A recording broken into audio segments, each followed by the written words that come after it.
Ang bayan ng Magalang ay nasa 97 square kilometer lamang.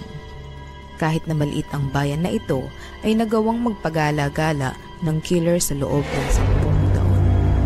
Nagulat ang lahat nang malaman ang identity ng nasabing killer. Ito ay ang kanilang kura paroko na si Father Juan Severino Malyari.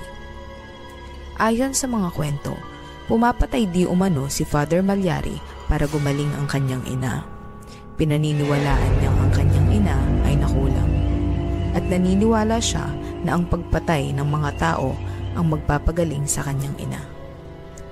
Si Father Malyari ay galing sa bayan ng Macabebe, Pampanga.